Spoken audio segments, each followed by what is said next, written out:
విశాఖలోని జ్ఞానపురం గ్రామ దేవత మోక్షరూపిత మేరీమాత ఉత్సవాలు ఘనంగా ప్రారంభమయ్యాయి. ఈ ఉత్సవాల్లో విశాఖ దక్షిణ నియోజకవర్గం ఎమ్మెల్యే వంశీకృష్ణ శ్రీనివాస్ జన సైనికులతో కలిసి పాల్గొన్నారు.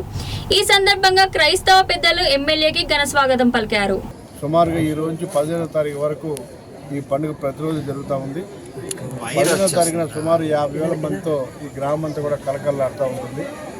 ఇప్పుడే పెద్దలు చెప్తా ఉన్నారు, గత 125 సంవత్సరాల క్రితం ఈ ప్రాంతం అంతా కూడా కలరా వ్యాధులతో ఇబ్బంది పడుతున్న తరుణంలో అమ్మవారు ఇక్కడ ఈ ప్రజలందరినీ కాపాడమని చెప్పేసి వీళ్ళందరూ మొక్కుంటే అమ్మవారు వచ్చి కాపాడి ఈ ప్రాంతాన్ని రక్షించిందని చెప్పేసి గత 120 సంవత్సరాలు ఈ పండుగ జరుపుకుంటా ఉన్నారు.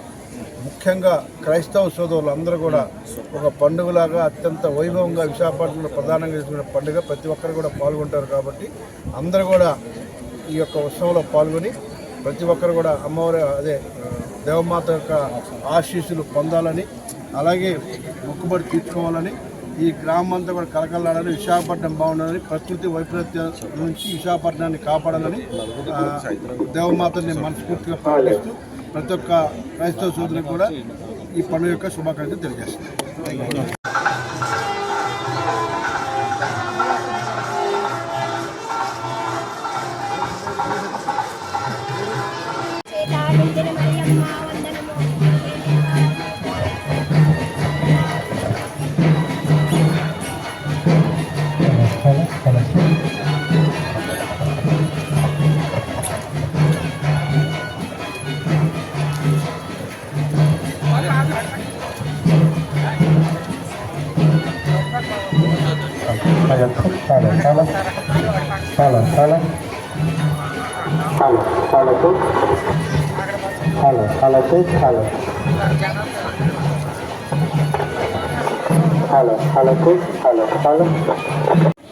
జ్ఞానాపురం కథోలిక గురుమండల కాపరిని ఈరోజు నుంచి ఈ విశాఖపట్నం జ్ఞానాపురం గ్రామంలో విచారణలో పరిశుద్ధ మరియ తల్లి వేడుకలు జరగటం ప్రారంభమయ్యాయి.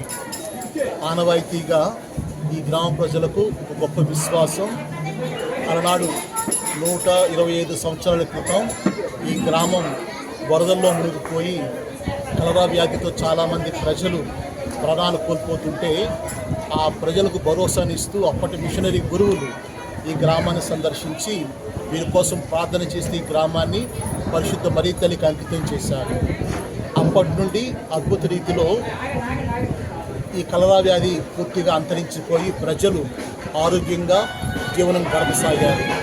దాన్ని పురస్కరించుకుని అప్పటి నుండి ఇక్కడ క్రైస్తవ విశ్వాసం, ముఖ్యంగా కథోలిక విశ్వాసులు ప్రతి సంవత్సరం ఆగస్టు నెలలో 1వ తారీఖు నుండి 15వ తారీఖు వరకు ఎన్నో విధాలుగా సాక్ష్యం చెబుతూ దేవునికి కృతజ్ఞతగా మరియ తల్లికి వందనం చెల్లిస్తూ వారి సంబరాలు చేస్తూ ఉంటారు. ఈరోజు మొట్టమొదటి రోజు, ఈ రోజున ఈ యొక్క కార్యక్రమాలు ప్రారంభమయ్యాయి. రేపు పొద్దున్న 15వ తారీఖున జరుపుకోబోయే దేవమాత మోక్షారోపణ పండుగను పురస్కరించుకొని సిద్ధపాటు దినాలుగా ఈరోజు ఈ కార్యక్రమాన్ని మనం ప్రారంభించాము. దేవాలయంలో చక్కని దివ్య బలి పూజ, పరిశుద్ధ మరియ తల్లి యొక్క పవిత్రత గురించి ప్రసంగాలు చెప్పబడ్డాయి. తదుపరి ఇక్కడ పుణ్యక్షేత్రం దగ్గర చేరుకొని భక్తులందరూ కూడాను వచ్చి ఆ మరియ తల్లిని సందర్శిస్తూ భక్తిభావాన్ని, గౌరవ మర్యాదలను సమర్పిస్తూ ఉన్నారు. తదుపరి జెండా ఆవిష్కరణ జరిగి పండగ శుభసూచకంగా ఆవిష్కరణ చేసి అందరూ కూడా యొక్క సంబరాలను ప్రారంభించారు. ఇప్పటి నుండి ఈ 14 రోజులు 8 గంటల నుంచి 10 గంటల వరకు కూడా ఈ పరిశుద్ధ మరియ తల్లి స్వరూపంతో ప్రతి వీధిని సందర్శిస్తూ అక్కడున్న భక్తుల ద్వారా ఆ తల్లి వారి గౌరవ